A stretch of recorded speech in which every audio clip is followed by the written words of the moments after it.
Reading with your kids. Hola, ni hao, konnichiwa, assalamu alaikum, shalom, mahaba, moni moni wanji, namaste, jumbo, bienvenidos. Hi, my name is Jedley, and this is the Reading with Your Kids podcast. We are coming to you from the crowded Mattress Studios here in the beautiful neighborhood of Reedville. We are so delighted and so very happy that you join us in our mission to help all families grow closer through reading. Please be sure to tell all of your family and friends about the show. Please be sure to subscribe to the show on the iHeartRadio app, on Spotify, Apple Podcasts, Amazon Music, Stitcher Radio, wherever you find your podcast. Our guest today is Maria Castalucci Moore. She is here to celebrate Vivienne in Paris. Before we invite Maria into the studio, we want to invite you to connect with us on social media. Facebook.com/readingwithyourkids, at Reading With Your Kids on Instagram, at Jedley Magic on Twitter. We would absolutely love for you to visit us at our website, readingwithyourkids.com. You can explore our Certified Great Read Wall of Fame, read our blog, and also sign up for our free online magazine. You can get that and more at readingwithyourkids.com. And authors, please be sure that you visit readingwithyourkids.com and click on the Authors Click Here button at the top of the page. That way you can find out more about our Certified Great Read program. It has helped so many authors. It's unbelievable. You can also find out how you can be a guest here on the podcast. Find all that and more at readingwithyourkids.com. Join us right now from Northern California. Our guest is here today to celebrate her brand new beautiful picture book. It's called Vivienne in Paris. Please welcome to the show, Maria Castalucci Moore. Hey, Maria, how are you? I'm great, Jed. How are you? I'm wonderful. I'm so excited. Maria just shared the cover art of Vivienne in Paris with me. It's a beautiful book. I haven't been to Paris myself, but I feel a connection. My daughter just returned about a month or so ago, and my son is going to Paris in about a month. So I feel like at least part of me, or at least part of my genes, have been there.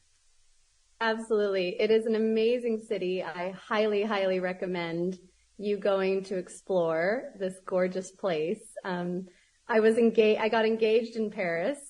And so therefore the premise of my book was highlighted by this glorious city and all the emotions that were felt during my trip there. So it was fantastic.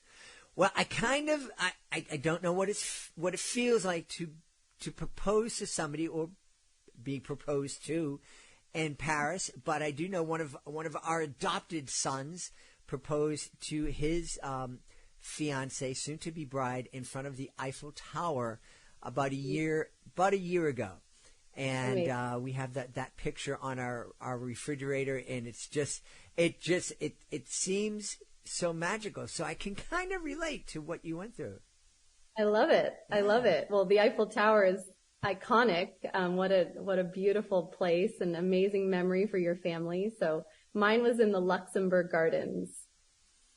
A total surprise. So very, very fun. That is wonderful. So we need to know all about Vivienne and what she's doing in Paris. Let me tell you. So Vivienne is a young girl who journeys throughout Paris, and she uses her 5 senses to discover what makes her tick, what makes joy unique to her. And beautifully illustrated by a wonderful, incredible artist from Italy, Emanuela Manello, who really captured my story and brought it to life. So yeah, it's, this young girl, she goes throughout the city. She first meets her grand-père, her grandfather, in the Luxembourg Gardens, and he asks her a question that he'd never asked her before. And he said to her, "Vivienne, have you ever experienced a time when you have felt zest and joy and spirit so alive like you never have before?" And so Vivienne contemplates this question, and she goes throughout her favorite spots in Paris. And truly the story is more about discovering that happiness is so unique to each individual, but it's also about the small things and how Vivienne actually goes to her usual spots throughout Paris to visit her friends on her little Sunday. And it's during her usual route that she actually discovers something different, and her body and mind tell her something different. So now, this idea, this message that Vivienne's grandfather shares with her, the idea that have you found something unique that makes you feel alive, that's very counter to what most kids are hearing these days through the media, in that kids and adults, we're all being told by these influencers and by advertisers what it is that we need to feel alive and what it is that we need to feel fulfilled in our life. And the message of your book is completely contrary to that. And I have to applaud you for doing that.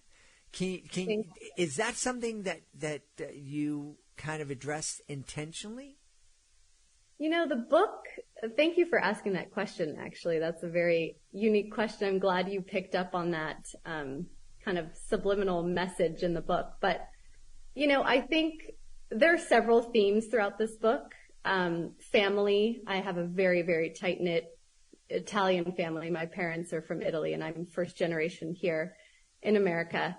But, you know, family, connectedness, self-discovery, mental health. There's several themes throughout the book that I did try to shed some light on young readers. We do live in an age where we are bombarded with media and, you know, with signals of this is what constitutes happiness.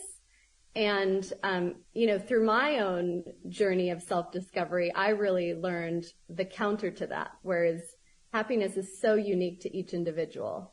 And so this book was really trying to tell that story to readers, young and old, actually. But yeah, so thank you for that question. Well, like I said, I applaud you for that, because I think that this is a message that is vital for parents to share with their kids, but it's also equally vital for parents to embrace. Because and you know, Ted, it was one of those things where I wanted the takeaway to be, how can parents engage with their children and ask maybe some thought-provoking questions that they really maybe don't get throughout the day, or from other peers or even teachers for that matter. So it was to kind of open your eyes, your ears, your mind, your heart, to the fact that everyone is unique and that should be celebrated, and that what makes one person happy doesn't necessarily make someone else happy. Mm-hmm, So, mm-hmm. Yeah, and again, that is such a very, very important message. I think another great message that kids are going to get from the book is this idea of travel, and what a beautiful thing it is to be able to visit a city and to experience it on a level that you feel, even though you might just be there for a week or so, that you feel a real connection with the city and with the people in the city. Absolutely. Travel is one of my favorite things. And so allowing to tell a story that, you know, I felt could maybe resonate with parents and their children, to choose a city that not only I feel very connected to, but opening up a child's mind to different cultures and what they can learn from, you know, people in that culture. For example, I do not speak French, but I feel very connected to the city based on my personal experiences, you know, traveling throughout Paris and other areas in France. But I think, you know, to expand your mind and to create some wonder and some imagination and creativity, it really does allow for growth. Mm-hmm. And that was one of the things I wanted to weave into the book. So. Yeah. I love that. And I love encouraging kids and also parents to travel to an area where they may not be fluent in a language, which means that they're going to be a little bit vulnerable. That doesn't necessarily mean that you're going to be unsafe, but to go someplace where you're going to have to depend on help and to hopefully not be like many of the ugly Americans that we hear about, to go to someplace and expect people to speak our language. It's like, no, apologize. I'm sorry, I don't understand your language, but could you help me anyways? I think that's a really incredibly important lesson for families to kind of embrace. I also think that that willingness to be vulnerable, it just opens up families to so many different adventures and experiences that that you wouldn't get otherwise. 100%.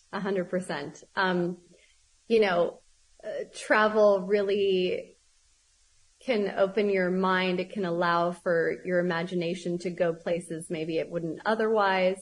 It's almost like reading a book. I mean, why do we read? We read sometimes to take ourselves to learn, but to also take ourselves out of our current reality and go into a different world. And travel is very similar to what reading, can do for us. So I agree. One of the things that you shared with me before we started recording was that being a children's author was a lifelong dream of yours. Tell us a little bit about that, and tell us how you were able to make that dream come true. Yes. So I have 4 young children, and after the birth of my first child, shortly thereafter, I started to notice, I even wrote a piece about it. I used to write for a magazine. I wrote a piece about how looking through the eyes of a 2-year-old, how an adult can really learn so much. So I went on this journey of motherhood, aside from working and things like that, but really noticing how a child looks up instead of adults. When we walk, we look straight or we look down. Little things I noticed about being a mother and seeing it through the eyes of such a young child. It was astonishing to me. And then her love of reading grew from a very, very young age. I read aloud to her. My husband, I read aloud to her all the time. And then the second child, third child, I noticed different things about every child, but the constant was they loved to get lost in a good book. And I thought, wow, what an incredible thing would it be to read my own book to my children. And so the culmination of this kind of came in, in waves and was a thought of mine for a long time. And I was, really able to make it a reality. Just, the process was about, I would say 2 years to 18 months to 2 years. And, really in my spare time at night, I would create, kind of a setting for me where I could really think and what message did I want to get across. And so fusing all of my favorite things, which was travel, self-discovery, the themes of family and mental well-being and so many things actually all came to be. And then I thought, oh my gosh, Paris. So it just, it truly organically came to be, but the origination was really my children. So. Yeah. One of the things that you mentioned right at the beginning of the podcast was that Vivienne's grandfather encouraged her to explore Paris using all 5 of her senses. And that's not something that we are all conscious of, I think. Obviously, we walk through the day and we're feeling things and smelling things, but we're not actively focusing on all of our senses unless, in terms of smell, unless there's something that's really amazingly fragrant or really gross. We don't think about what we're smelling, and we don't think about the textures that we're experiencing, or if we're in a city, we just hear there's a lot of noise. But if we listen a little bit more carefully, we can hear parts of that noise and hear what all the different parts that make up that noise. What was it that, and what is it about you that kind of inspired you to make kids aware of, exploring with all 5 of our senses? Yeah, it's a great question. I have to say, in my adulthood, I've, had my fair share of bumps in the road. And I used this methodology on myself and realized, oh, if I pay attention, I feel things in a different way, and it's manifested in my body in a different way. And that could be through touch, through sight, through sound, a multitude of things. So it really was kind of an experiment I did on myself, and it worked. I found something that was really moved me, that I had encountered all my life. But when I really focused, or when I really paid attention to something, I was like, wow, the feeling was very evident that it was a unique joy. And so I hope to inspire parents and kids to kind of slow down and pay attention to the world around you. And it's really the smallest things. It's not anything on a very grandiose scale. It's probably the smaller things are the ones that you can take notice of the most. So. Well, that certainly is, I think that's certainly true.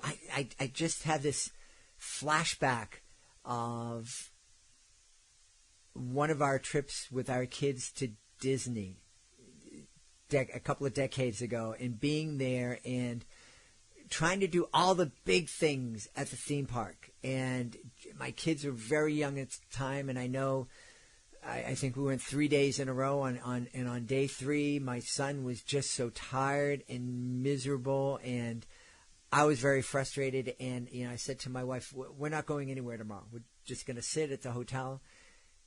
And we had such a great time just being together, splashing around in the pool. And I had this realization that, wow, what's really important to my kids is being with us and spending time with us.